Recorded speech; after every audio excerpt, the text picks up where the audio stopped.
pregunta, pasamos a la pregunta 3. La pregunta 3. En el mismo supuesto que el punto 2, determina el juez competente en función del grado. Bueno, claramente el grado es primera instancia, porque, y esto también me lleva a contestar algo que me preguntó, creo que fue Aldana, no sé si está por acá, que me preguntó en el foro. Son los jueces de primera instancia. Siempre las demandas se inician entre los jueces de primera instancia. Esa es la regla.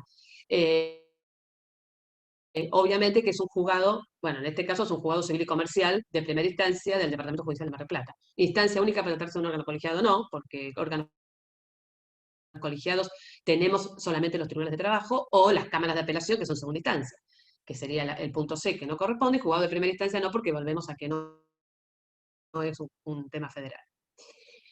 Ya me acuerdo, lo que les iba a explicar. Yo no sé si ustedes llegaron a ver con el doctor Basso la competencia de la Suprema Corte de Justicia de la provincia. ¿Lo vieron eso?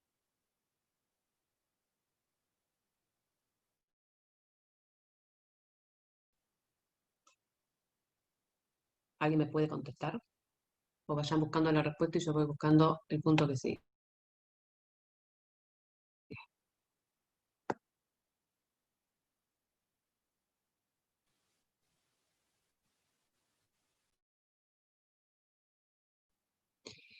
Andrea, doctor, sí, por eso. Las demandas, bien, no lo vieron. Bueno, yo igualmente lo voy a hablar con el doctor Basso porque a lo mejor todavía no lo dio, pero lo tiene que dar, y si no, haremos una revisión del tema la próxima clase. Las demandas siempre se inician ante un juez de primera instancia o ante un juez de paz. Acuérdense que el juez de paz es el equivalente al juez de primera instancia. O sea, si este conflicto se hubiera dado, como les dije, dentro de la ciudad de Miramar, podría haber sido competente un juez de paz del Departamento Judicial de General Alvarado. En ese caso, si él dictara una sentencia y alguna de las partes está en disconformidad, ¿quién sería el órgano competente para entender en grado de apelación de la sentencia que dicta un juez de paz? La Cámara de Apelación. Exactamente, la Cámara de Apelaciones. ¿De qué materia? Civil y comercial. Acuérdense de dar toda la explicación para ya tener como ese hábito. ¿Qué materia? Civil y comercial. Perfecto, civil y comercial. Cámara de Apelaciones en lo civil y comercial. ¿Y de qué departamento judicial? Para completar la respuesta. El de Mar del Plata. El Departamento Judicial de Mar del Plata, exactamente, porque es tribunal de alzada de las sentencias o de las resoluciones que puedan ser apelables dictadas por los jueces de primera instancia civil y comercial, que son 16 en el Departamento Judicial de Mar del Plata, por los 6 juzgados de familia del Departamento Judicial de Mar del Plata y por los 3 juzgados de faltas. Perdón, juzgados de paz. De faltas, olvídense porque no tiene nada que ver con el Poder Judicial. Por los 3 juzgados de paz, exactamente. Bien, el juez competente en función del territorio es el del lugar donde está situada la cosa litigiosa por tratarse de una acción real sobre bienes inmuebles. Les pusimos todo así para que quede claro que no era, porque no es una acción real, porque bueno, por eso lo había explicado yo cuando le dimos el trabajo, la clase anterior.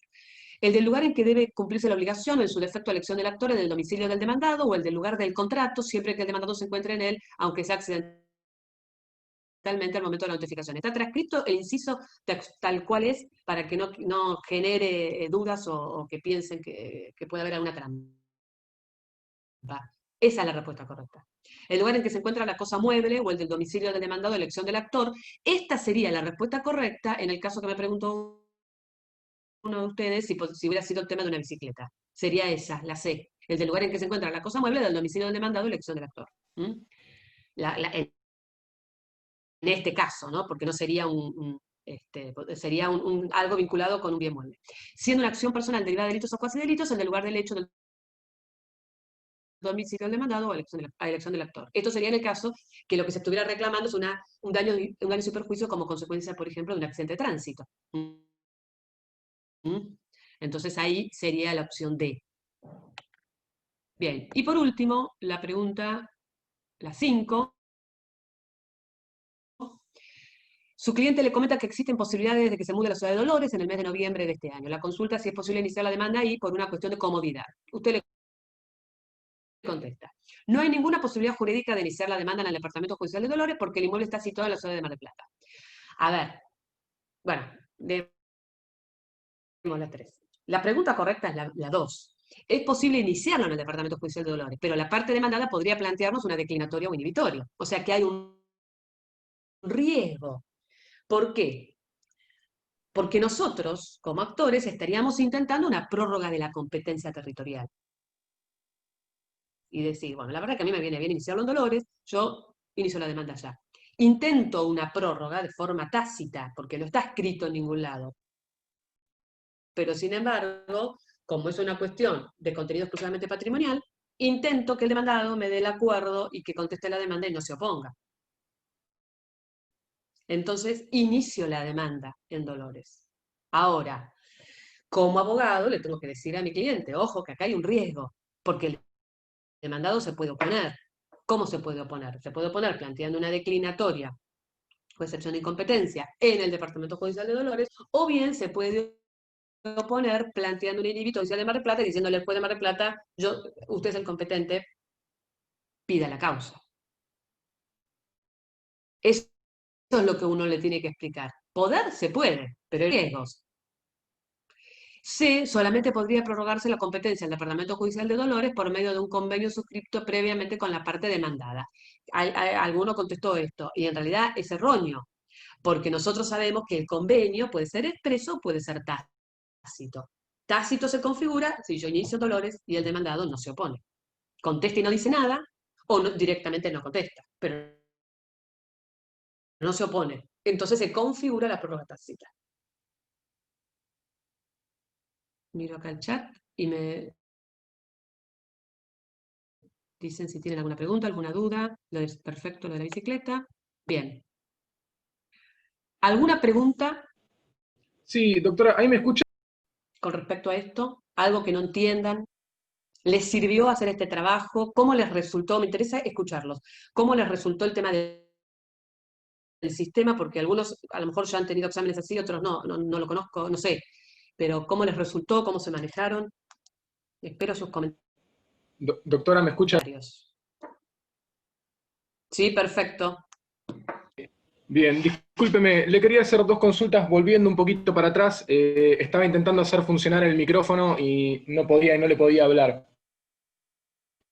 Dentro de mis consultas es, volviendo a la pregunta 1, usted cuando explicó la respuesta correcta dijo que el señor Pérez vivía en la ciudad de Mar del Plata.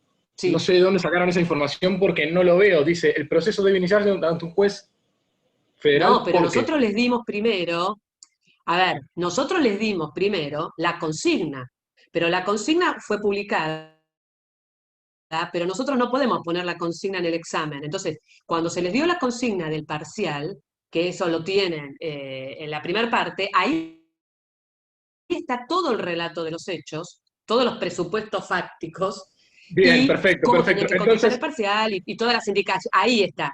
Está perfecto. Entonces, bueno, es un mal uso mío del campus que todavía no...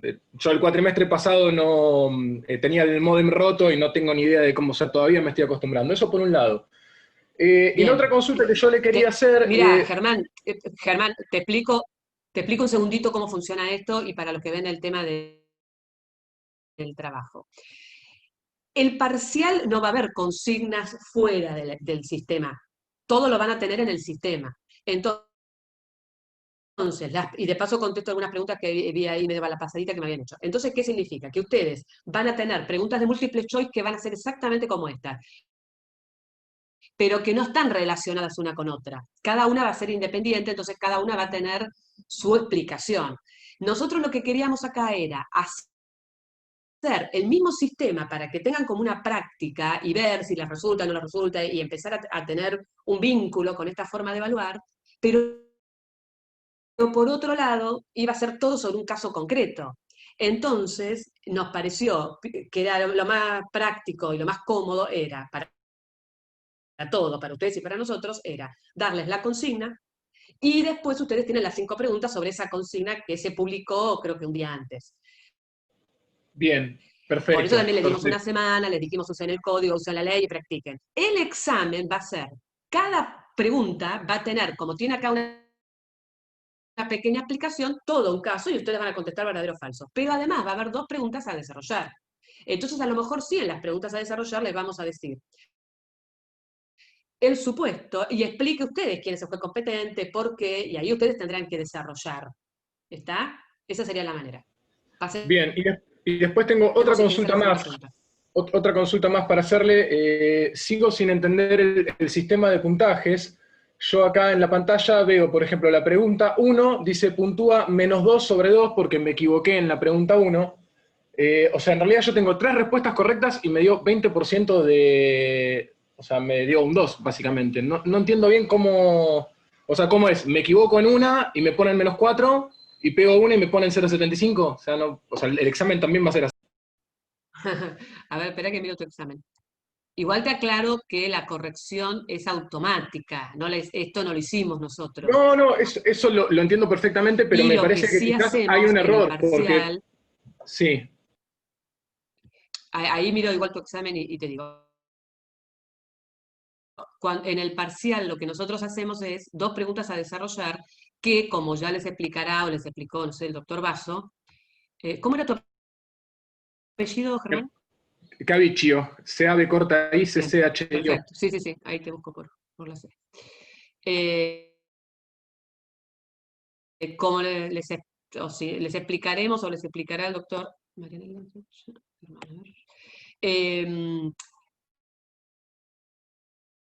nosotros, o sea, hay 2 sistemas, va a haber 2 sistemas de evaluación del examen. Uno es el que corrige la máquina solo, en base a la información que nosotros le damos, y el otro, acá está, revisión del intento, y el otro lo hacemos nosotros, analizamos todas las preguntas y una por una las contestamos. ¿Esto qué significa? Que tienen que, por un lado, aprobar lo que es de desarrollo y por el otro aprobar lo que es el múltiple choice o verdadero o falso. Donde, o sea, lo aleatorio es mayor, porque la realidad es que en el múltiple choice, si yo no lo sé y marco una, y bueno, a lo mejor tengo suerte, la pegué y es buena, y me suma puntaje y el tema no lo sé. En el de desarrollar es diferente, porque yo tengo que evaluar, pensar, razonar y contestar en base a mis conocimientos. En el caso del múltiple choice, como les expliqué al principio, por ejemplo, la pregunta 1, que está mal contestada, la pregunta vale 2. Si la contestás bien, te suma 2 puntos. Si no la contestás, quedan 0. Pero si la contestás mal, te resta 2 puntos. Sí, perfecto. Eso lo entendí. Ahora, si yo tengo 2 preguntas mal contestadas, me tendría que haber devuelto -4 puntos y me devolvió -80. O sea, A eso es ver. a lo que voy, que para mí el error del sistema está ahí. Yo tengo solamente 2 preguntas mal contestadas, serían -4. Claro, no, Por lo tanto, porque sería de vos, 40. a ver, porque vos sumaste, vos sumaste 6 puntos por 3 preguntas bien contestadas y restaste 4 por 2 preguntas mal contestadas, te quedan 2. Bien. Sí, lo entiendo, Esa es la pero obligación. lo entiendo, pero vuelvo a insistir con lo mismo. Es un sistema bastante injusto porque si te equivocas, te resta sobre lo que ya ganaste.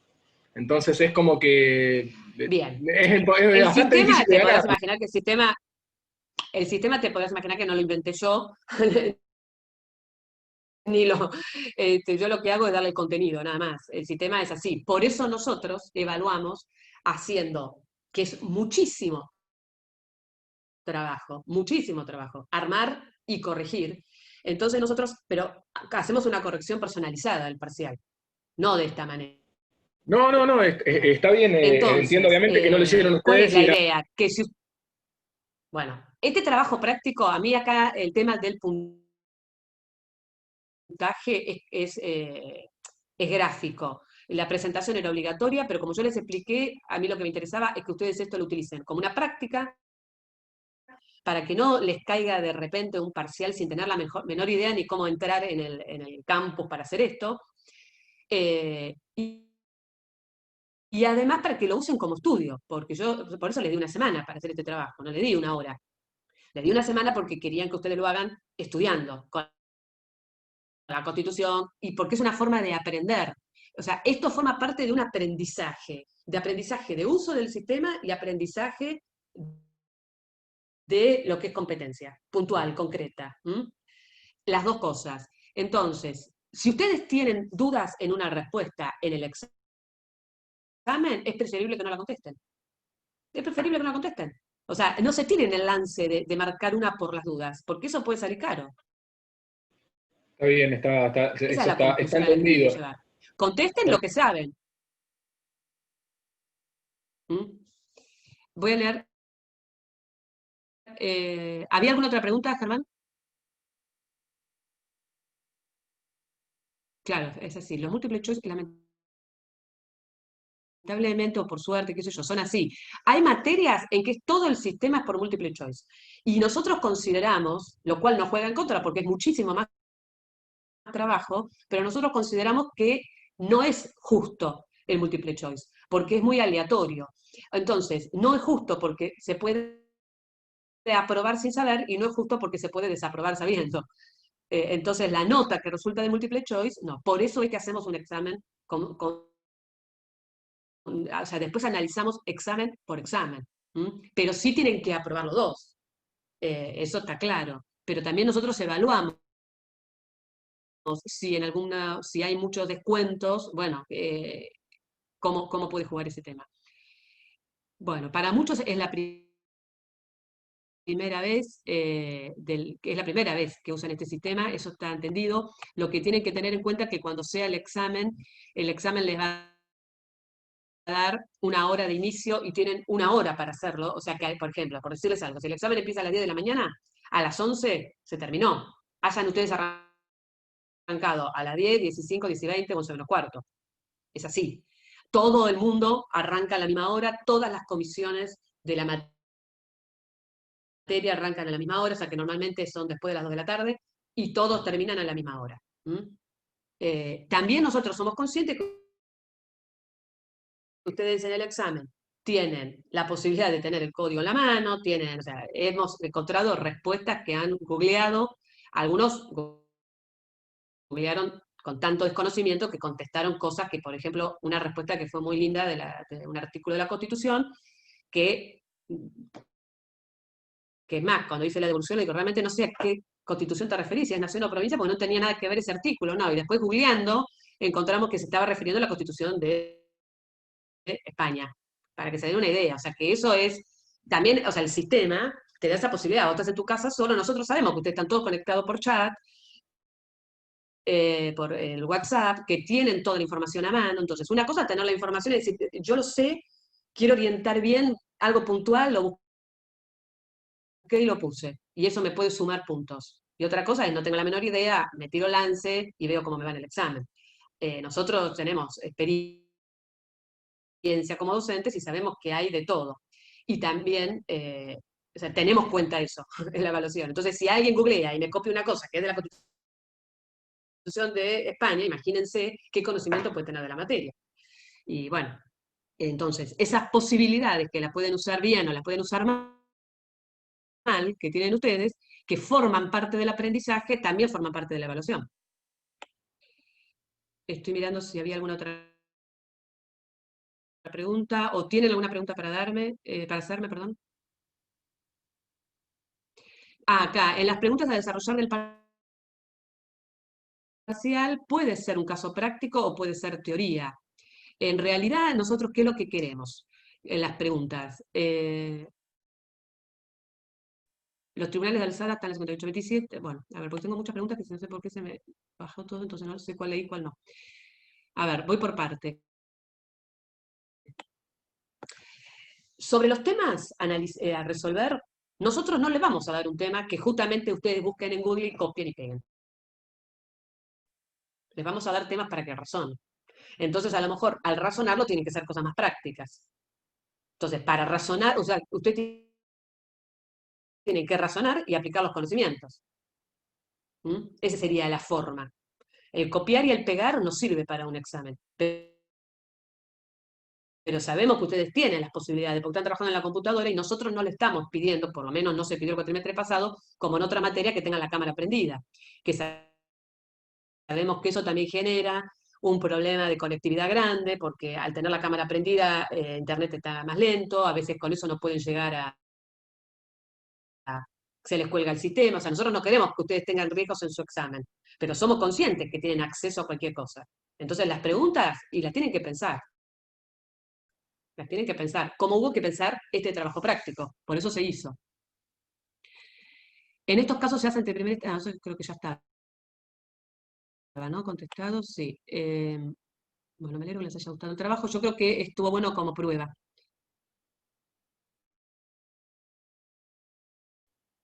Perfecto.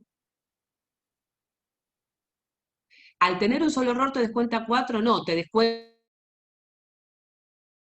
lo que vale la pregunta. Pero, por ejemplo, a veces ustedes tienen más de una opción para contestar. Entonces, si tienen más de una opción para contestar, la pregunta mal contestada no te quita el total, te quita, por ejemplo, vamos a dar cuenta que la pregunta valga 4 puntos y tengan 5 respuestas con 2 opciones. Y ustedes contestan una bien y una mal, quedan 0. O contestan una sola mal, en vez de contarles 4, les cuenta 2. Ese sería el sistema.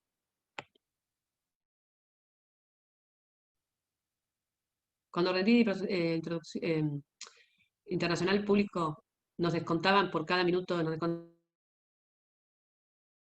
un punto, 50, o sea, 0.5 puntos por cada minuto tarde que devolvíamos el examen. Anécdota. Bueno, acá está con todo lo que suma, lo que resta y demás, pero creo que eso ya lo expliqué, así que no vamos a seguir con el tema, salvo alguna pregunta que tenga más puntual. Las preguntas a desarrollar, eso ya lo expliqué. Claro, si no lo saben es preferible no contestar. Una cosa es que ustedes tengan cierta convicción, pero no certeza. Y otra cosa que no tengan idea. Si no tienen idea, no contesten cualquier cosa, porque es riesgoso. Exactamente, para que no se conteste al azar. Bueno, Profe, ahora sí, dame un segundo. Lo de la consigna inicial, eso, hay un aviso así que dice, avisos cotejar todos los días. Y ahí dice trabajo práctico y está toda la explicación del trabajo práctico. Además que lo dijimos en clase. Tienen que leer, o sea, ustedes con el campus, aparte les aclaro que nosotros podemos, o sea, todo lo que ustedes hacen, abren y no abren en el campus, todo figura en sus antecedentes, como figura lo que hacemos o no hacemos nosotros. Tienen que leer todo lo que se les suma. Sí, decime. sí, No sé quién ¿cuántas me... preguntas hay que contestar como mínimo? Porque si vos, No, con esto que vos nos estás diciendo, si no contestás, sé, porque todavía no sabemos cuántas preguntas va a haber, no lo tenemos todavía armado. no, pero porque si vos contestás una sola pregunta bien y no contestás ninguna más, estás teniendo el 100% bien, porque vos dijiste que te resta por cada que tenés mal y te suma cada que tenés bien. Sí. Eso solamente el multiple choice. El verdadero, No, falso está, no, sí, y pero vos, el como había dos de por una desarrollo corrección, tampoco.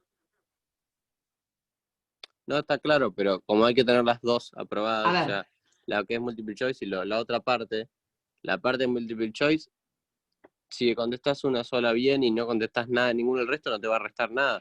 no está armado, el examen no está armado, pero en base a lo que se hizo el cuatrimestre pasado, más o menos eran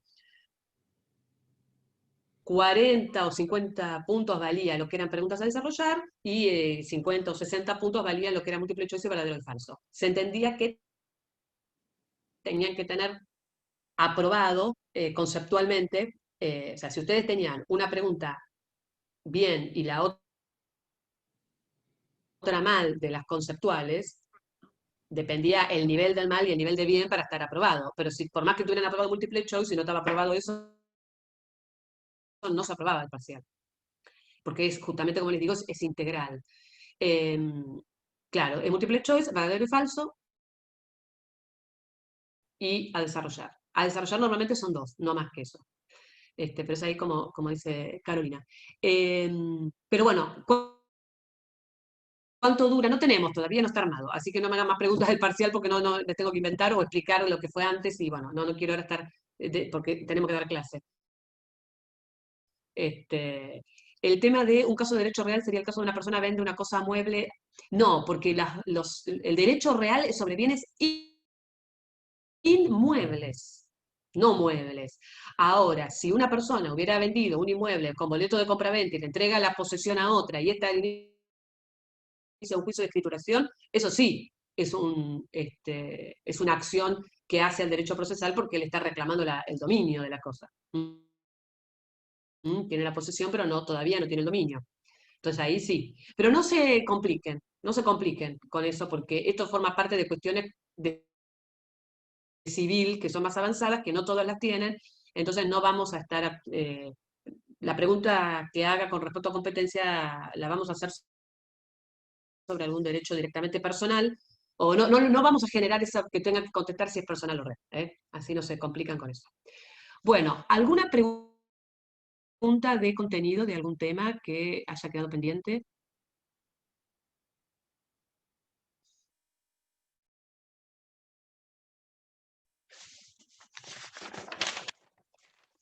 Yo les subí unos audios de recusación y excusación, no sé si los escucharon, pero explicando un poquito el tema.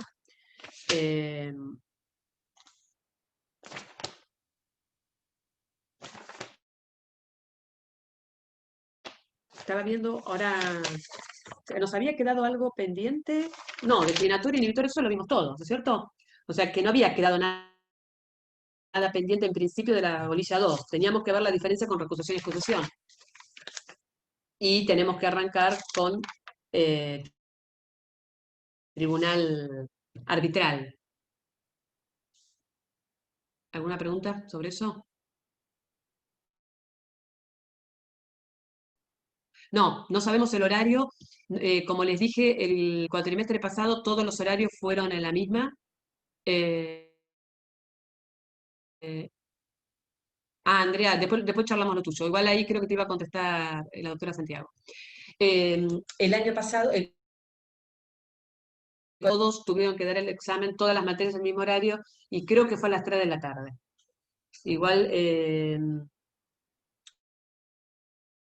bueno, ya les iremos avisando con tiempo. Si alguno trabaja, tendrá que pedir, bueno, igual usted, el que trabaja, tiene que tener autorización. Bueno, vamos a hacer una cosa. Le voy a dar muy por arriba el tema de recusación y excusación, que igual no, pero ya lo habíamos visto en la clase pasada. Escuchen los audios de recusación y excusación y vamos con tribunal arbitral, ¿les parece? Y así después cualquier cosa, la última clase, hacemos repaso de todo. De recusación y excusación, lo que les digo es que, como forma de simplificar un poquito el tema, que son vías procesales, o sea, que regula el Código de Procedimiento Civil y Comercial de la provincia, que tienen por fin garantizar la imparcialidad del juez. ¿Qué significa? Que el juez que entiende del proceso debe ser un tercero imparcial, debe ser objetivo, no debe tener interés en el resultado del proceso, no debe tener vínculos fuertes con ninguna de las partes, es decir, no tiene que ser familiar, no tiene que ser amigo ni enemigo, no tiene que ser socio, no tiene que ser deudor ni acreedor, no tiene que haber sido abogado en ese proceso antes de, porque puede haber sido que el juez haya sido abogado, cuando lo designan, entra en un juzgado donde él tenía causas como abogado, ahí tiene que excusarse. ¿Está? Entonces, cuando nosotros estamos hablando de estas causales, las vías que garantizan la imparcialidad del juez, que es uno de los mayores principios que hacen a la verdadera función jurisdiccional, que el juez sea un tercero imparcial, porque eso garantiza la igualdad de las partes ante la ley, está dada una en cabeza de los jueces, como una obligación o un deber, y otra vía en cabeza de las partes, como una garantía de lograr la imparcialidad. ¿Qué significa? Que el juez, si sabe que existe una causal, debe excusar. ¿Se acuerdan que dijimos que si no se excusa, la falta de excusación implica una violación a el deber que él tiene de ser imparcial y además, por supuesto, en el caso, perdón, que no se excuse sabiendo que existe una causal y que además de no excusarse existe una resolución importante en el proceso, que no sea una de mero trámite. Ahí entonces se configuraría la causal de mal desempeño. ¿Y qué significa la causal de mal desempeño? Que va a ser juzgado en un jury y puede ser destituido. O sea que fíjense la gravedad que tiene que el juez, sabiendo que existe una causal, no lo haga. ¿Y cuáles son las causales? Dijimos que son las del artículo 17, que es una anunciación taxativa, más toda otra aquella causa que por motivos de decoro o delicadeza hagan conveniente que el juez sea parte del conocimiento del proceso. O sea que la enunciación para el juez no es taxativa. Taxativos que son nada más que los supuestos nombrados por el artículo. Bueno, él puede excusarse por cualquier otro motivo de decoro o delicadeza. Puede ser que el juez no sepa que existe una causal, porque a lo mejor, no sé, porque no vio quiénes eran las partes, porque desconozca, porque no sepa que haya algún interés en el medio o que haya una enemistad que él desconozca. Puede ser que no lo sepa. Entonces, también tienen esa posibilidad de apartar al juez en estos supuestos la propia parte. Y para ello, la recusación, con expresión de causa, el juez deberá manifestar, perdón, la parte deberá manifestar cuál de las causales del artículo 17 es la que lo involucre y lo que hace presumir la falta de imparcialidad. Y con esa manifestación, el juez ya se expondrán cuáles son los motivos, después se tendrá que expedir, y si se aparta, se sorteará un nuevo juzgado. O sea, que ese no va a perder la competencia por la recusación. Pero sin embargo, y eso sí creo que no llegamos a verlo en la clase pasada, también las partes tienen la posibilidad en determinadas cuestiones y con límites, y en algunos procesos, y una sola vez en el proceso, de recusar sin expresar causa al juez. Nosotros llamamos recusación con o sin causa. En realidad, causa existe siempre. La cuestión es que la causa a veces la expreso y la causa a veces no la expreso. O sea, manifiesto la causal. Si yo manifiesto la causal, no tengo inconvenientes en qué tipo de proceso, no tengo inconvenientes en qué tipo de juez, y no tengo inconveniente en cuántas veces sea necesario, en la medida que existan causales. Y se expongan. Si yo recuso, pero no expreso cuál es la causa, o sea, hago uso de la vía que me otorga el artículo 14 que es de la recusación sin expresión de causa, en ese supuesto entonces la posibilidad de recusación es mucho más limitada. Les voy a compartir pantalla porque yo creo que no habíamos llegado a ver el PowerPoint sobre eso.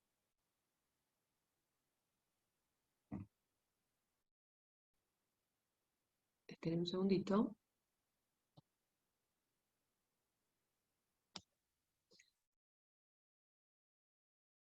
Y así lo terminamos de ver y ya paso al tema que sigue. Esto igual lo tienen ustedes, ¿no? Acá está.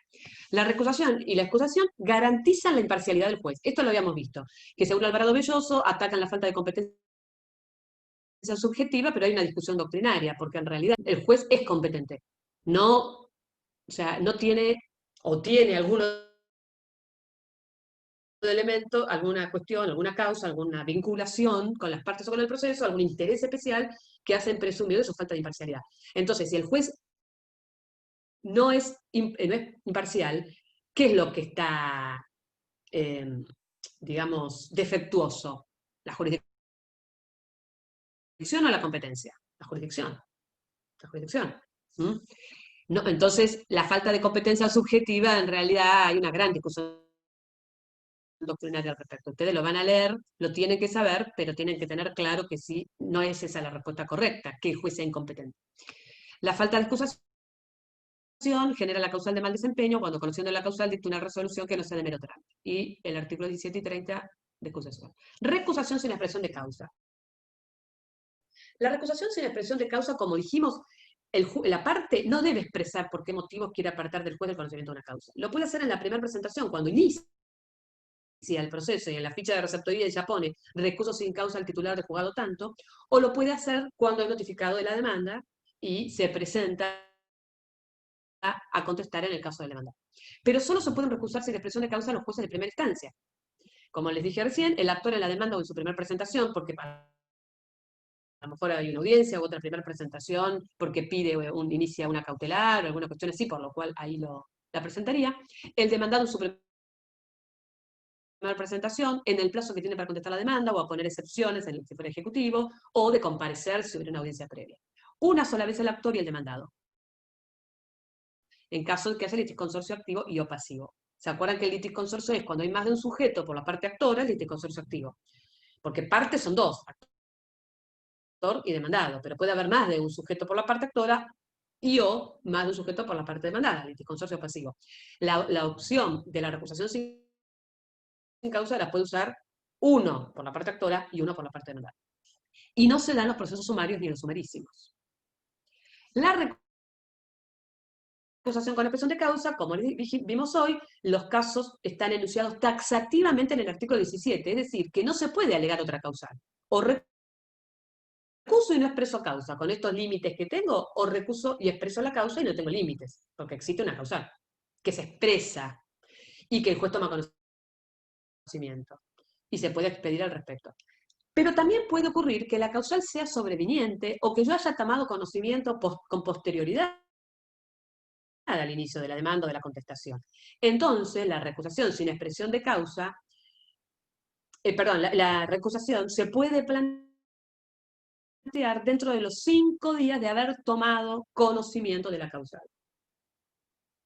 O sea, que el momento procesal oportuno para recusar sin causa es el mismo que cuando recuso sin causa, o dentro de los 5 días de haber tomado conocimiento de esto que se llama causal sobreviniente. Pueden ser recusados con causa los jueces de todas las instancias, no hay límite. Listo, nada más. ¿Está claro? Bien. Vamos entonces a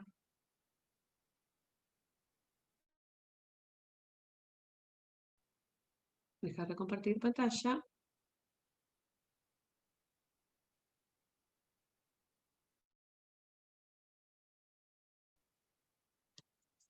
Bien, acá me hicieron algunas preguntas. Y vamos a tribunal arbitral, un incumplimiento del contrato de compraventa.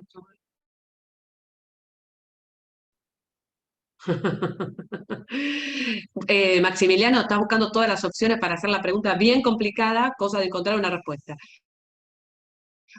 Bueno, a ver. Tribunal de Casación. Chicos, nos estamos yendo del tema tremendamente. Un incumplimiento del contrato de compraventa de cosa mueble. A ver, volvemos a lo mismo. Las cosas muebles no son derechos reales. Los derechos reales es el derecho que tiene una persona sobre una cosa inmueble. Un derecho sobre ese bien inmueble. Por eso hablamos del derecho del dominio, o el condominio, la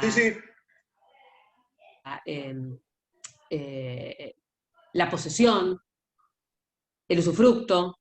Sí, esos tipos de acciones los entendí. Derechos reales. Entonces los derechos sobre cosas muebles no son derechos reales, son derechos personales, ¿está claro? Sí, no, eso lo entendí, era más que nada por una cuestión de la competencia.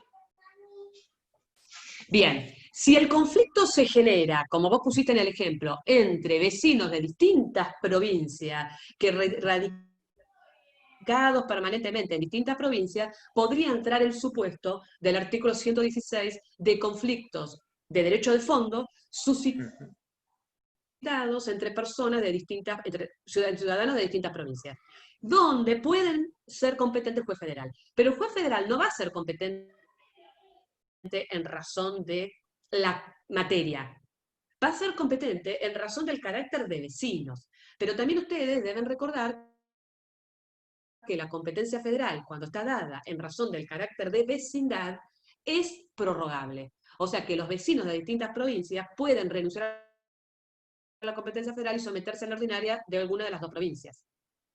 Es el único supuesto de prórroga de competencia federal.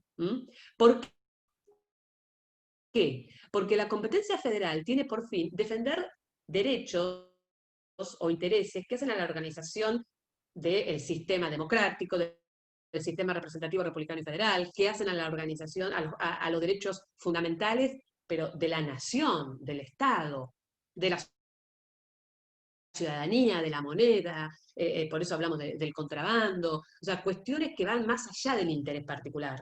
Un problema entre un contrato de compraventa de una cosa mueble o inmueble, entre un bonaerense y un cordobés, la realidad es que no le importa al Estado como institución o a las instituciones del Estado. Es un interés absolutamente personal. Lo que le dice la Constitución es, bueno, está bien, el derecho aplicable es el Código Civil. Acá no hay nada que haga el interés del Estado o del país, o de la soberanía nacional. Es un derecho, un conflicto personal. Pero, como son de distintas provincias, pueden tener que buscar un juez común. ¿Y cuál es el juez común? Y el federal. Esa sería la respuesta. Pero como justamente es este motivo, normalmente, ¿qué hacen las partes? Renuncian a la competencia federal. No someten esa cuestión a un conflicto, a un juez federal. ¿Está claro, Maximiliano? Sí, profe, muchas gracias. De nada, un placer. Si hay una causal que pone en duda su imparcialidad, lo que falta es la jurisdicción. Claro, porque cuando hablamos de jurisdicción, ¿qué dijimos? Que tiene que haber un tercero imparcial. ¿Y por qué decimos que la jurisdicción administrativa, que es la función jurisdiccional que cumple los órganos del Estado, de la administración pública, no es una verdadera función jurisdiccional? Porque él es juez y parte. Entonces, como carece de un tercero imparcial, no es una verdadera función jurisdiccional. Entonces, si el juez que entiende en el asunto tiene alguna causal por lo cual se lo pueda recusar o él se excuse, es porque lo que se está garantizando es la jurisdicción. Y para que haya una verdadera jurisdicción, tiene que haber un tercero imparcial. Por eso se discute el análisis que hace Alvarado Belloso, que dice lo que falta es la competencia subjetiva. ¿Está claro? Claro, se llama incompetencia subjetiva el análisis filosófico de Alvarado Belloso. Pero si nosotros vamos a la naturaleza de lo que implica que el juez no sea parcial, el juez no sea imparcial, lo que nosotros tenemos como ciudadanos que nos sometemos a un juicio ante un juez que tiene interés personal en el proceso o el interés con alguna de las partes, es que no es un debido proceso. No somos iguales ante la ley. Entonces, ¿de qué estamos hablando? ¿Que hay una verdadera función jurisdiccional? No, de ninguna manera. Ataca a la jurisdicción, es mucho más profundo, no a la competencia. Bien. Lo del Tribunal de Casación Penal, no sé qué me preguntaron, se me fue la pregunta por acá, pero bueno, ese tema lo pueden hablar. No, bueno, si es Tribunal de Casación superior, sí, es superior en cuanto a grado al de las cámaras de apelación, sí, sí, después no les puedo explicar mucho más, la verdad, de la competencia del Tribunal de Casación Penal, porque tampoco la tengo muy clara. Obviamente, tiene una competencia que es más equiparable a la Suprema Corte, si bien está en inferioridad, pero es para determinadas cuestiones puntuales, en materia penal. Bueno, vamos, ¿alguna pregunta más de competencia o de recusación y excusación? Que si vienes de la bolilla 4, yo lo doy porque para marcar bien las diferencias con lo que es declinatoria inhibitoria, ¿no? Que no haya confusión. ¿Alguna pregunta más? Si no, vamos a arrancar con arbitraje, porque yo les tengo que dar, y nos queda esta clase y una próxima. Les tengo que dar arbitraje y les tengo que dar caracteres del proceso, que es la bolilla, el punto 3 de la bolilla 6. Y alguien que me preguntó, que eso sí me parece importante, y ahora veo la de Andrea. El juez, ¿se le va a correr traslado al juez cuando alguna de las partes presente o sea, el juez tiene que expedirse sobre la causal. Exactamente, no va a ser una cuestión antojadiza. Si el juez dice que esa causal no existe, se abrirá ya una causa que se tendrá que discutir y en su caso resolverá la Cámara sobre si la causal de recusación corresponde o no corresponde. Es así, es así. O sea, tiene que manifestarse la causa y llegado el supuesto se puede tener que abrir la causa previa. Bueno, me habían preguntado el tema del parcial de elementos y el parcial de teoría general del proceso. Creo que va a ser la misma cantidad de preguntas, si es así, el mismo tiempo para contestar, pero los de elementos van a tener, además de procesal, van a tener preguntas de universal y preguntas de abogado. ¿Está? Entonces tendrán menos del módulo 2 o van a tener algunas preguntas más y su examen durará más tiempo. Eso todavía no está definido, pero son exámenes diferentes.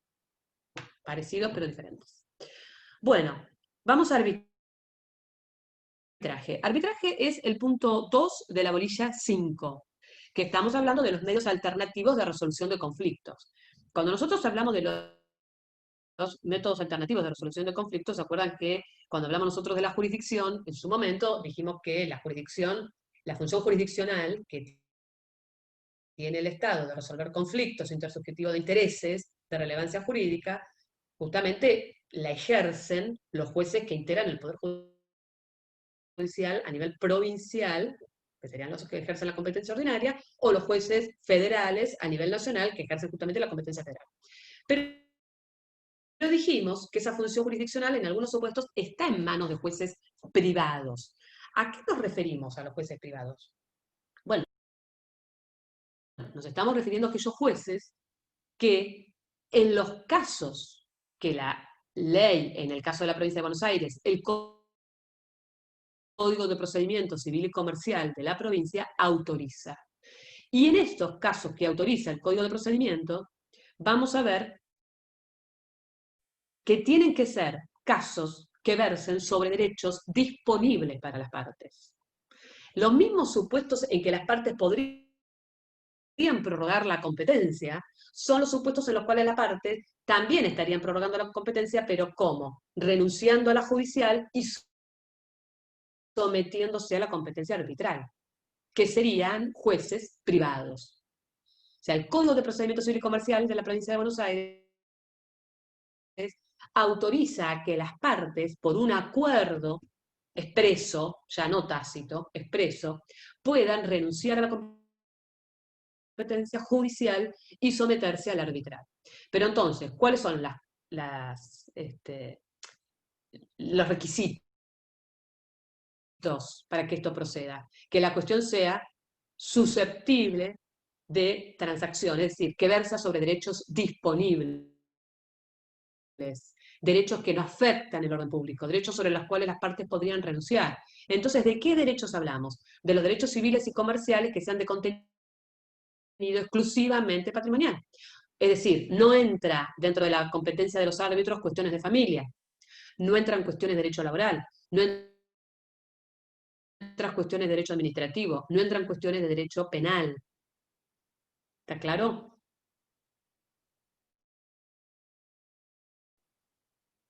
A ver, déjenme un segundito que quiero ver que... un segundo, quiero ver qué les subí yo al respecto de esto.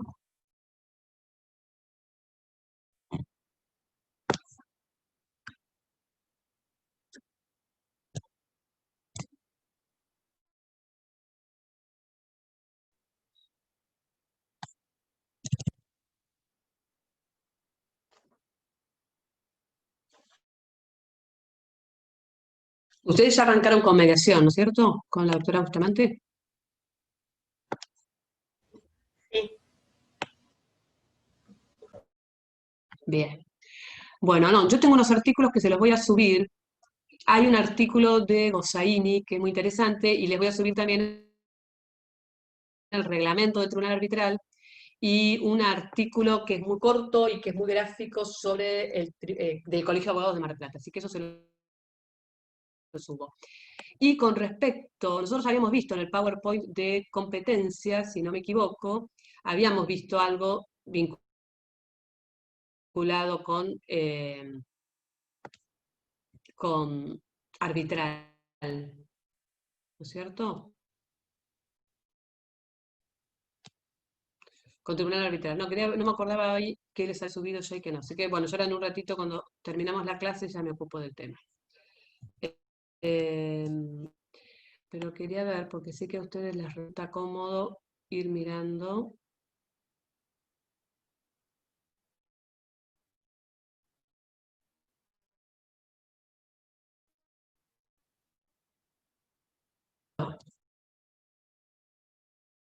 volvemos entonces. ¿Qué dice el código al respecto? El código dice que la competencia arbitral se puede pactar entre las partes, o sea, se puede convenir, se puede acordar, a través de una cláusula compromisoria. ¿Qué es una cláusula compromisoria? Es una cláusula en un contrato, y como dice su palabra, es compromisoria, o sea que hay un compromiso. ¿Cuál es el compromiso? El compromiso es que si ese contrato que están celebrando, con motivo de la interpretación del contrato o de la ejecución del contrato, por el motivo que sea, se generara un conflicto, las partes van a someter la solución del conflicto a un tribunal arbitral. Eso sería una cláusula compromisoria, es decir, que hay un compromiso de someter la contienda a árbitros generado en una cláusula de un contrato. ¿Está claro? Es o sea que antes que se suscite el conflicto, las partes dicen, si esto llega a generar un conflicto, sometemos la contienda a árbitros.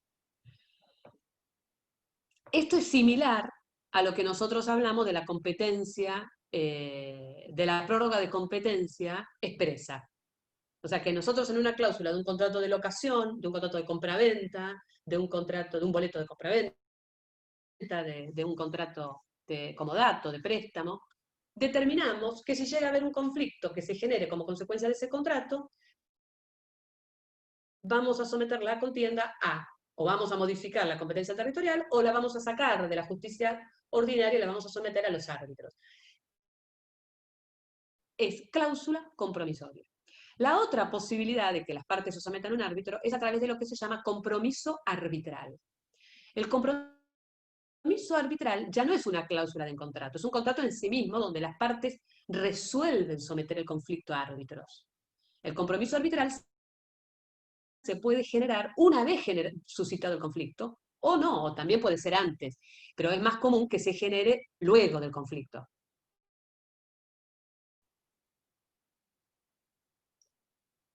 Cuando hablamos del compromiso arbitral, ya hay cuestiones más precisas, porque en general el compromiso arbitral surge cuando ya existe el conflicto. Entonces, ¿qué determinan? ¿Qué pactan las partes en ese compromiso? ¿Qué cuestiones van a someter? ¿Cómo se va a constituir el tribunal arbitral? Si el laudo que dicta el tribunal arbitral se puede apelar o no. O sea, cuestiones que tienen que ver también con el procedimiento arbitral. ¿Qué pruebas se pueden determinar o argumentar? ¿Qué hechos están de acuerdo y qué hechos hay controversia? O sea, es como bastante más amplio la cuestión. Ahora, ¿qué tipo cuando nosotros hablamos de un tribunal arbitral, ¿de qué tipo de tribunal arbitral estamos hablando? Hay instituciones, como podría ser el Colegio de Abogados, que tienen tribunales arbitrales. O sea, nosotros tenemos un tribunal arbitral que depende del Colegio de Abogados de Mar del Plata. Ese tribunal arbitral ya está creado y las partes que quieran someterse a él deben justamente celebrar un compromiso arbitral o una cláusula compromisoria donde pactan la competencia a favor de él. Que dos partes se sometan a un tribunal arbitral significa, como les dije, que están renunciando a la justicia judicial. ¿Está? ¿Cómo funciona el tribunal arbitral? Funciona como si fuera un juzgado, pero es colegiado. Si hablamos del tribunal arbitral, en general siempre o es unipersonal o está integrado por 3 jueces. En el del Colegio de Abogados de Mar del Plata, que ya está constituido, hay 3 jueces. Hay 3 jueces titulares y hay 3 jueces suplentes para cubrir en el caso de alguna suplencia, vacancia o de alguna acusación o recusación, que también se puede dar. El Tribunal Arbitral del Colegio de Abogados tiene su reglamento interno. Y el reglamento, basado en lo que dice el Código de Procedimiento Civil y Comercial, va a tener determinadas pautas de cómo es el procedimiento. Este Tribunal Arbitral, este reglamento, lo que nos está indicando, por ejemplo, es que cuando se notifica la demanda, se va a determinar una audiencia de conciliación del Tribunal Arbitral. Está integrado, como creo que ya les dije, por 3 jueces. Es decir, que el demandado se presenta, va a una audiencia, y si los árbitros no logran conciliarlos, entonces continúa el proceso. Ahí presenta la contestación de demanda, y ya ahí mismo se determina cuál es la prueba que se va a producir, y ya se ordena la producción de esa prueba. O sea, que ya ahí se sabe cuáles son los hechos controvertidos, y rápidamente se ordena la producción de la prueba. ¿Qué ventaja tiene esto? Que a lo mejor en 6, 7 meses ya está el conflicto resuelto, con un laudo. Cuando un proceso civil y comercial tarda años. O sea, hoy con Justicia 2020 estamos viendo que tenemos sentencias bastante más rápido, porque hay otra inmediatez, o sea, hay otro vínculo del juez con las partes, se da la audiencia de vista de causa, el juez toma todas las audiencias, él ya tiene un conocimiento que no tenía antes hasta el momento de dictar sentencia, con los procesos normales. Entonces, bueno, los procesos a lo mejor en vez de durar 6 años, que duran 3. Pero estamos hablando que esto dura meses. Entonces, la ventaja de la celeridad y de la inmediatez, porque en realidad la garantía de que el juez tenga un conocimiento pleno del proceso se da de una manera que no existe en los procesos tradicionales, civiles y comerciales. Entonces, claramente los honorarios, o sea, no depende del Estado, los honorarios de los árbitros no tienen que pagar las partes, entonces puede resultar un poco más costoso. Por supuesto que no es que se le paga un honorario, el honorario es menor, pero bueno, pero es un gasto más. Pero nosotros, si logramos resolver un conflicto en 5 o 6 meses, se gana mucho más que lo que se pierde. Entonces, por más que tenga un poquito de costo mayor, la economía se da en el tiempo, en los actos procesales, en el dispendio jurisdiccional, o sea, en muchísimas cosas. Y la posibilidad además de la solución a través de una conciliación es muy importante, porque hay muchas posibilidades de audiencias de conciliación. Exactamente, son todos los conflictos que no afecten el orden público los que pueden ser sometidos a árbitro. Acá esto me lo había preguntado Ana María. En Sí, caso de, alguien quiere preguntar. perdón, sí, en caso de que una mediación Dime. no llegue a buen término, ¿se puede elegir acudir a los tribunales arbitrales o sí tiene que pasar a un juez, digamos, Está muy bien tu ordinario? pregunta. No sé quién preguntó porque no te... Bien, en realidad, a ver, son 2 métodos alternativos diferentes.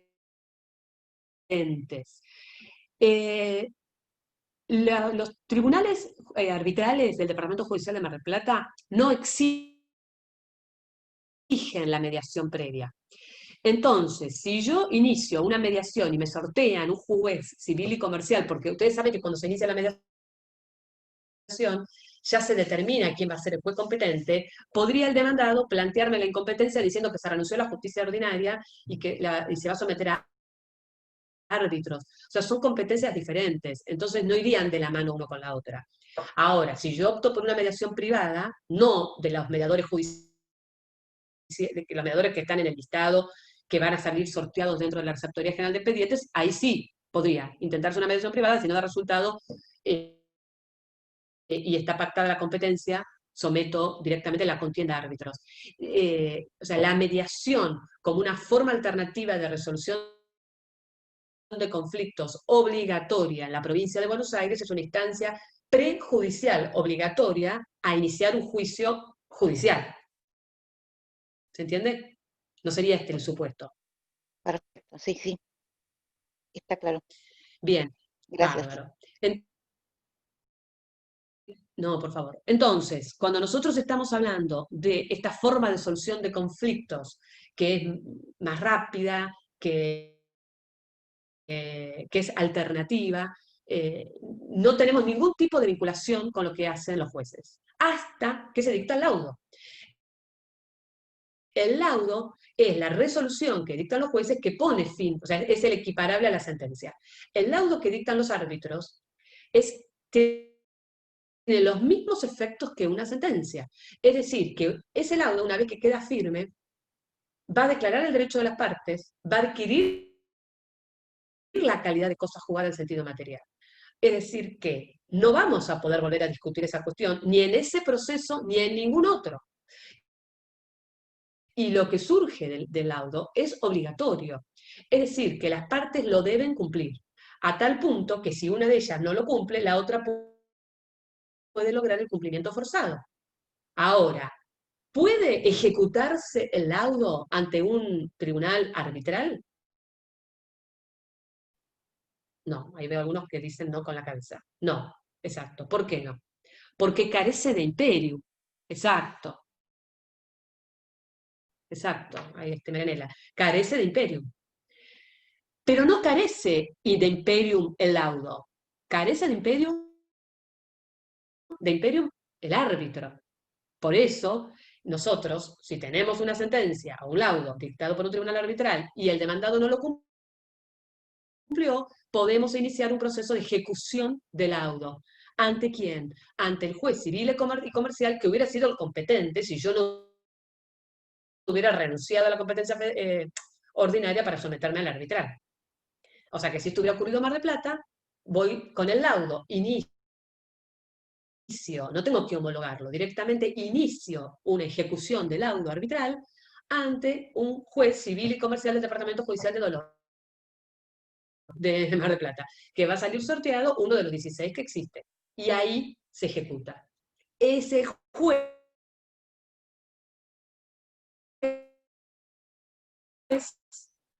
entonces va a ver con... ¿Alguna pregunta al respecto? ¿O está entendido? En realidad son todas cosas que la hemos visto exactamente. Carece de... En realidad, lo que no tiene execution, acuérdense que imperium y execution son cosas diferentes. Acá estamos hablando de la falta del imperium. Bien. Cuando hablamos del laudo, también tenemos que tener en cuenta otra cuestión para ver si podemos acceder o no a la justicia ordinaria. ¿El laudo es apelable? Bien, el código dice que las partes de común acuerdo pueden renunciar al recurso de apelación. Entonces, si nosotros nos sometemos a un tribunal arbitral que ya está constituido, como el del Colegio de Abogados de Mar del Plata, el reglamento interno del tribunal arbitral del Colegio de Abogados, que dice que el laudo es inapelable. Y el tribunal es colegiado. Eso significa que entre la decisión se va a tomar, el laudo, o sea, el fallo, se va a dictar por mayoría. O sea, que o 3, o como mínimo 2 de los árbitros van a tener que determinar. Por ende, esa resolución está tomada por, o sea, está revisada, porque digamos que está tomada entre 3 jueces, no entre uno solo. Pero yo carezco de la posibilidad de interponer un recurso de apelación. Ahora, si nosotros nos sometemos a un tribunal arbitral que no haya determinado la inapelabilidad, podría apelarse. ¿Y quién sería competente para resolver este recurso de apelación? El juez civil y comercial. No. Cámara. Porque si vamos al juez, vos pensás que el juez es el equiparable al tribunal arbitral. Tienen la misma competencia. Yo renuncio al juez y me someto al árbitro. La Cámara de Apelación. Es uno superior. Es la Cámara. ¿Está claro? Es la Cámara de Apelaciones. Porque si no, entonces yo tendré una instancia más. Y no la tengo. Siempre el tribunal arbitral suple. ¿En qué supuesto se da la posibilidad de apelación? En el supuesto en que las partes no hayan renunciado al recurso de apelación. O en el supuesto que el tribunal arbitral que ya esté constituido no tenga en su reglamento interno la posibilidad, o sea, tenga, perdón, la posibilidad de apelar. El Código de Procedimientos, ¿qué nos dice? Que el laudo por acuerdo de partes puede ser inapelable. Para que sea, o sea, las partes pueden renunciar al recurso de apelación. Pueden renunciar a todos los recursos, salvo 2. La aclaratoria, que es un recurso que resuelve el mismo tribunal, pero que no modifica lo sustancial de la decisión. Pero es cuando omitió resolver algo, cuando hay un concepto oscuro, o sea, hay algo que no se termina de entender qué está diciendo, o cuando hay un error material o numérico, qué sé yo, que puso María y Mariana. Entonces ahí, o si puso en letra 1000 y en número 10.000. Entonces eso no modifica lo sustancial de la decisión. Eso se hace a través de un recurso de aclaratoria, y ese recurso es irrenunciable. O sea, el código no nos permite. Si nosotros renunciamos al recurso, esa cláusula de renuncia es nula, no tiene efectos. Tampoco se puede renunciar a la nulidad, porque si se hubiera dictado un laudo donde hubiera votado uno solo, y no los 3 jueces, sería nulo. O si se hubiera violado el traslado de la demanda, sería nulo. Entonces, la nulidad también es un recurso irrenunciable. Pero todos los demás recursos puedo renunciar. ¿Cómo renuncio? Por acuerdo de partes expreso o sometiéndome a un tribunal arbitral ya constituido, cuyo reglamento interno diga que se renuncia a todos los recursos. ¿Se entiende? Pero todo está dentro de lo mismo, lo que el código dice. ¿Cómo se forma el tribunal arbitral? Tenemos 2 maneras. Los tribunales arbitrales pueden ser ad hoc o pueden ser institucionales. El institucional es el que ya existe, que depende de una institución, como les dije. El Tribunal Arbitral del Colegio de Abogados, o también tenemos un tribunal arbitral en la Cámara de Administradores de Propiedad Horizontal, hay un tribunal arbitral, por ejemplo, en la Bolsa de Comercio, hay tribunales arbitrales internacionales que dependen de algún tipo de institución, o sea que los que ya están creados, que no se reúnen para resolver el conflicto que nosotros venimos a plantearles, sino que ya existen de antes. Y el tribunal ad hoc, como lo dice su palabra, AD-HOC, ad hoc, se forma al solo efecto de algo.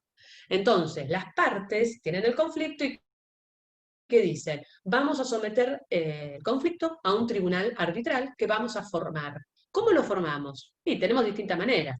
Lo podemos formar que elijamos los árbitros de común acuerdo, lo podemos formar que elijamos de común acuerdo un árbitro y él elige a los otros 2, lo podemos formar que cada uno elige a uno y entre ellos 2 eligen el tercero, o que cada uno elige a uno y entre los 2 elegimos al tercero, como querramos. Pero ese tribunal arbitral no existe desde antes, y una vez que resuelve el conflicto se terminó, no existe más. No es un tribunal arbitral que siga en funcionamiento ni que esté en funcionamiento. Se forma a elección de las partes exclusivamente para resolver ese conflicto. No es tan habitual.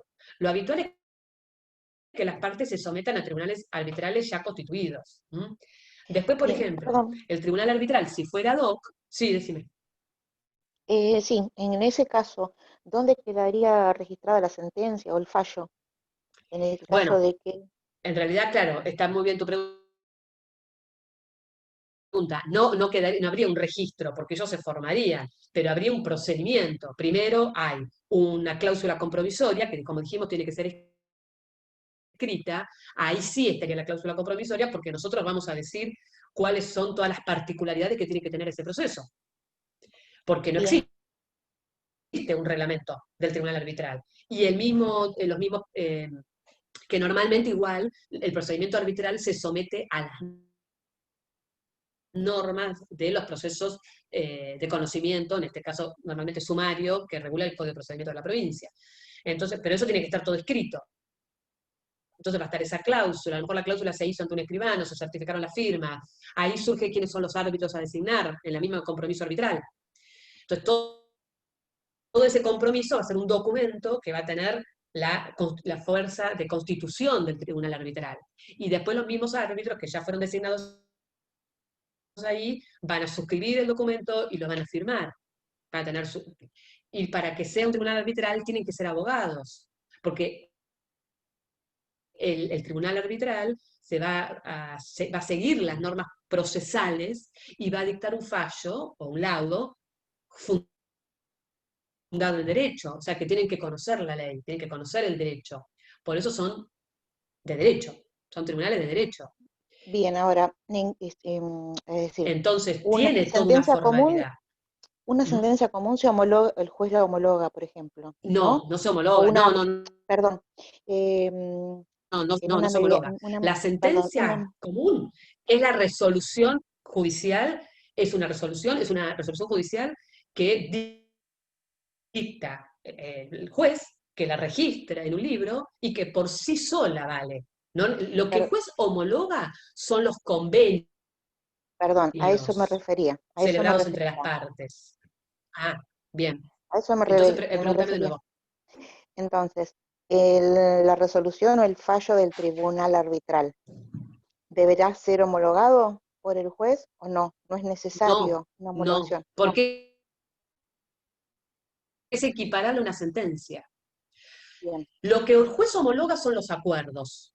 Los acuerdos son aquellos donde participa un mediador, que es un tercero ajeno, que trata de que las partes lleguen a desentrañar el conflicto y se pongan de acuerdo.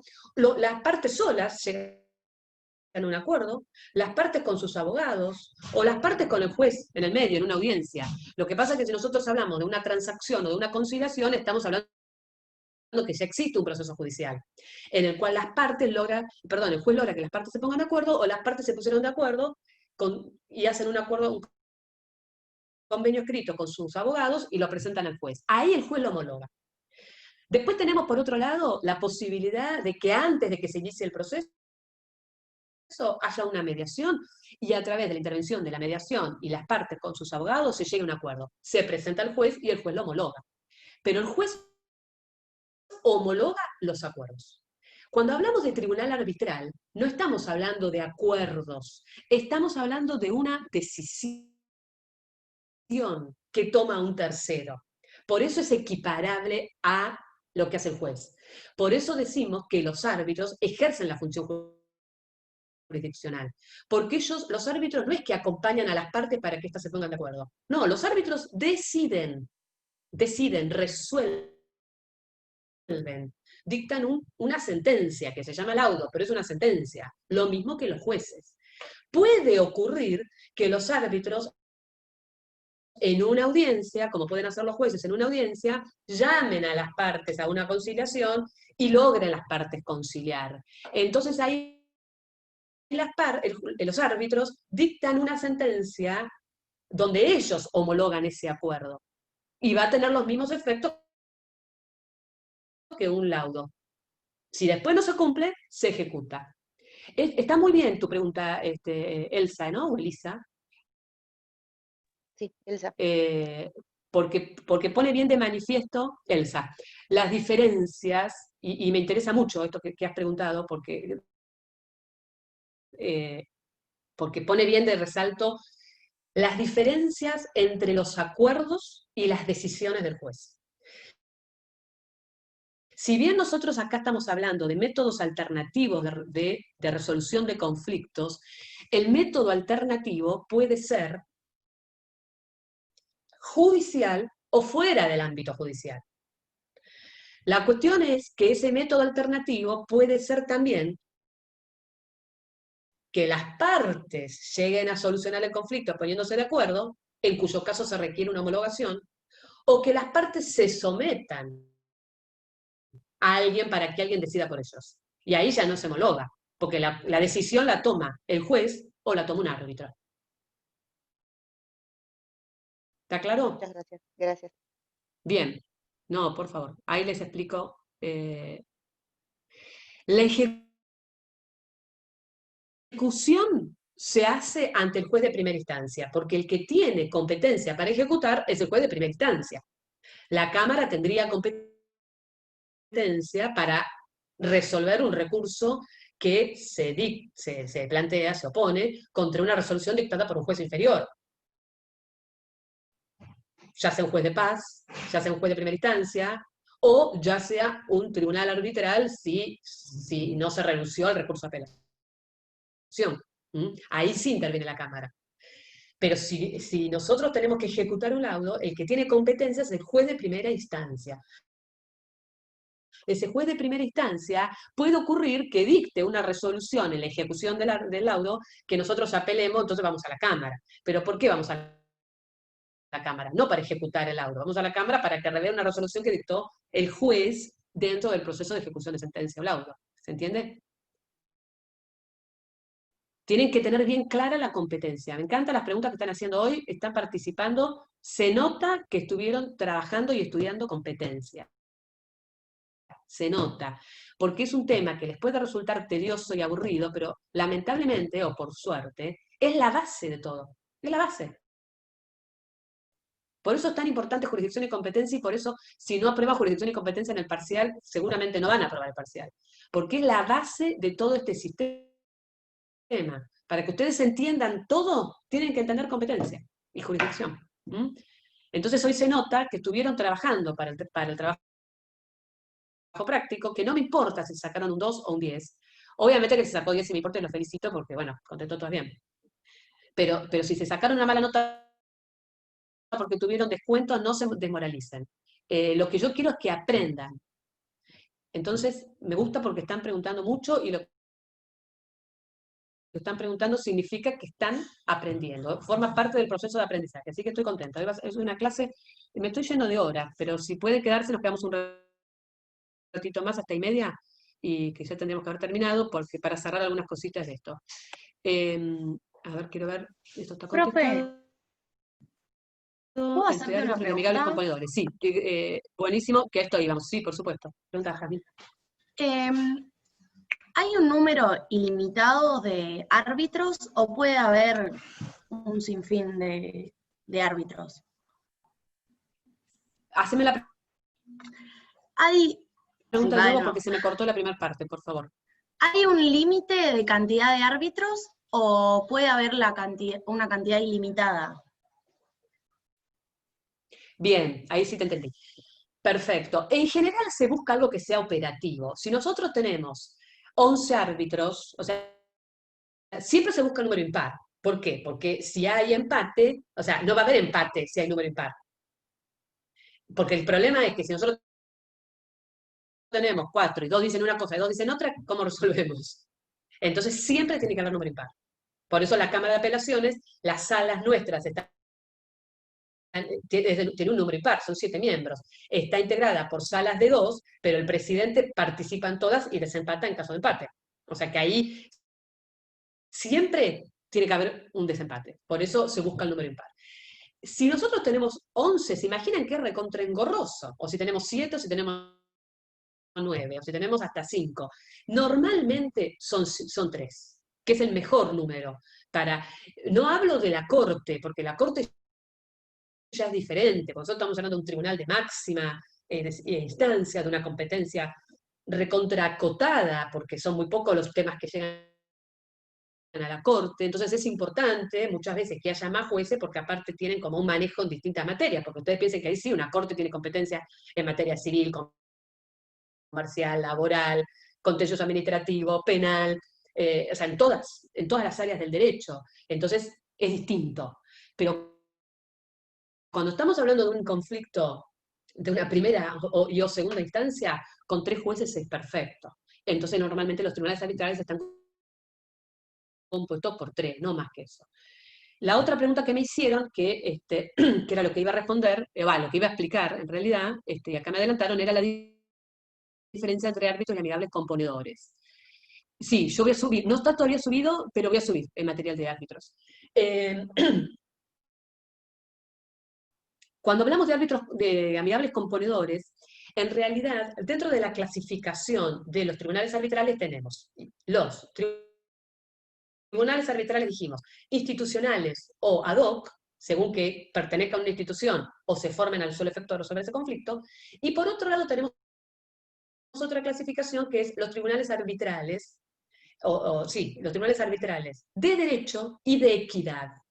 Los de derecho son los que venimos hablando ahora, que son los tribunales arbitrales, cuyos árbitros deben ser abogados, cuyo procedimiento sigue normas preestablecidas, que son las normas de los procesos de conocimiento, porque el mismo Código Procesal nos dice eso, después les doy cuáles son los artículos. Y además, el lado tiene que estar fundado en derecho, entonces tiene que ser alguien que conozca el derecho. Esos son los tribunales de derecho, que son los llamados tribunales arbitrales propiamente dicho. Y por otro lado tenemos los tribunales de equidad, que son los llamados amigables componedores.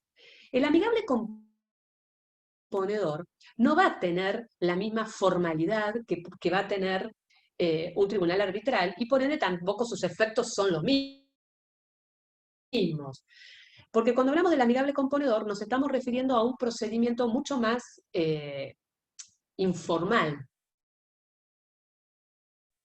Y los árbitros, o los amigables componedores, perdón, no deben ser, no necesariamente tienen que ser abogados, van a basar su decisión, su laudo, en la equidad, en el sentido común, en las normas de experiencia, en el conocimiento que tengan sobre esa materia. Les voy a dar dos ejemplos que me parece que son los más gráficos. Uno es un tribunal que se llama tribunal arbitral, pero en realidad es de equidad, que hoy les nombré que existe, de la Cámara de Administradores de Propiedad Horizontal. Si existe un conflicto entre dos propietarios sobre el tema de un perro, que el perro va a la persona con el perro dentro del edificio y alguien le tiene miedo al perro o considera que el perro no puede estar en las zonas comunes. Y se genera todo ese conflicto. Realmente sería un dispendio jurisdiccional bastante grande tener que hacer un juicio para resolver qué se hace con el perro. Si bien existen juicios, porque hay personas que hacen juicio contra alguien que tiene un perro. Ya no hay jueces que hagan lugar a demandas y que obliguen a las personas a que no tengan perros en los departamentos, porque se ha comprobado que la función, el vínculo que genera el perro, y en especial las personas que viven solas, está más... O sea, el perro forma parte de la familia. Es la compañía, es la espera, es la protección. Hay personas o sea, personas no videntes que tienen a su perro que justamente es su lazarillo. Entonces es muy raro que un juez hoy haga lugar a una demanda y ordene que se saque el perro de un departamento. Pero puede ocurrir. Pero digamos que, más allá de eso, sería una cuestión compleja. Entonces, una cuestión compleja, una cuestión de vecindad que va más allá de la norma jurídica. Puede ser resuelta perfectamente por un tribunal, un amigable componedor. Entonces, podemos someter el conflicto al mismo administrador y que el administrador resuelva. O podemos someterlo al tribunal arbitral, que es amigable componedores de la Cámara de Administradores. ¿Y en qué se van a basar para resolver? Y en la experiencia, y en la equidad. ¿Qué sería lo equitativo? Que la persona que tenga el perro la siga teniendo, pero la que se siente molesta o con miedo, se sienta tranquila. ¿Cómo hacemos eso? Bueno, que el perro use bozal en las zonas comunes, que no lo tengan en el balcón en los horarios de descanso, para que el perro no llore, que si lo dejan solo, eviten que esté en un lugar donde todo el mundo lo esté escuchando ladrar. O sea, cuestiones de equidad. Para esto se requiere un procedimiento, una demanda, una contestación, apertura a prueba, plazos procesales. Puede ser como no es necesario. Pero ¿en qué se va a basar ese laudo? En la equidad, en la experiencia, en el sentido común. Entonces no estamos hablando de un tribunal arbitral de derecho, estamos hablando de un tribunal de equidad. Esos son los amigables componedores. Un conflicto, se genera un conflicto entre el propietario y el inquilino.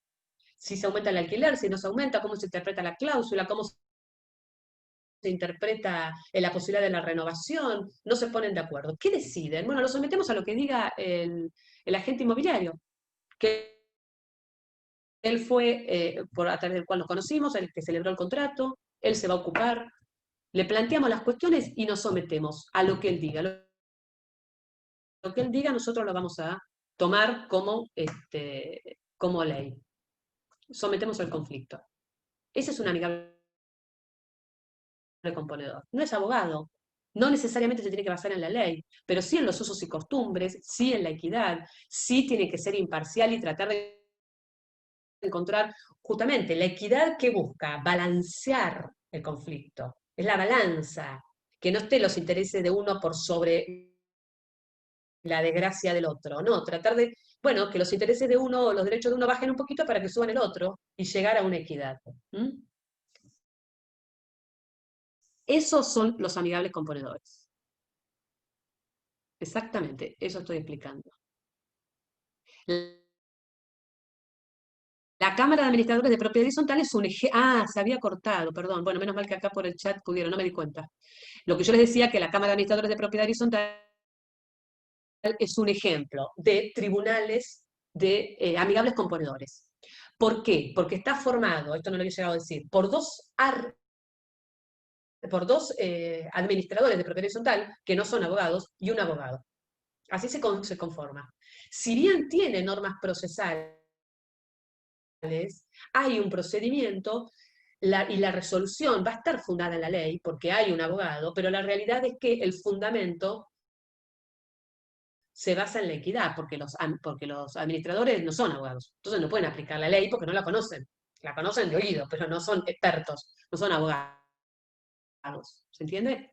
Ese es un ejemplo. Y a la vez son tribunales institucionales, porque dependen de una institución como la Cámara de Administradores en propiedad horizontal. ¿Está claro? ¿Alguna otra pregunta?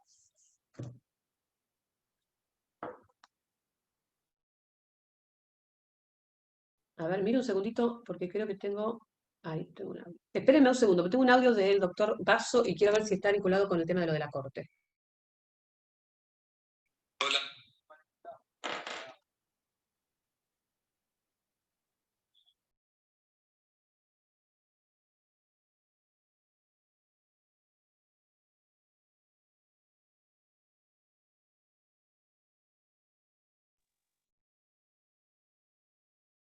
Bueno, después lo termino ahí de escuchar y cualquier cosa les mando la explicación o les mando algo de material si está faltando alguna cosa.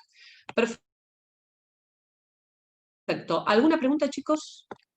Lo que nos queda pendiente, bueno, les tendría que hablar de justicia pericial, que la clase que viene vamos a hacer clase de repaso. Son 2 días antes del parcial, pero vamos a terminar de ver, que les voy a subir el material antes para que lo vayan viendo, de arbitraje. Les voy a dar cuáles son los artículos más importantes que tienen que ver, se los dejo ya en el campus, eso, así ya lo tienen. Acuérdense de mirar siempre donde tenemos anotado avisos, corroborar, porque ahí siempre nosotros le mandamos información, de corroborar cada una de las bolillas que se están usando, que estamos viendo, si se subió más material. Y el foro, porque también en el foro hay preguntas, hay respuestas y son importantes para todos, así que usen el foro. Que el foro, hay dos, hay uno que dice foro, que escribió algo la doctora Santiago, pero que ahí no sé si se puede escribir o no, porque nunca nadie escribió nada, y otro que aparece arriba, que ahí sí pueden escribir ustedes, y ahí tenemos algunas respuestas. Así que les voy a subir material sobre esto, y les voy a subir ya un PowerPoint sobre el punto 3 de la bolilla 6, que es el proceso judicial, para que ya lo tengan visto, y hacemos una explicación la clase que viene, y el repaso ya de lo que tengan preparcial. Así que cualquier cosa, nos comunicamos por el campus. No sé si hay alguna otra pregunta, y si no, vamos a dar por terminada la clase. Gracias a ustedes. Y bueno, y estudien, que cuando estudian se nota y es satisfactorio para todos. Gracias a ustedes, gracias, Giovanna. Que tengan buen día y buena semana.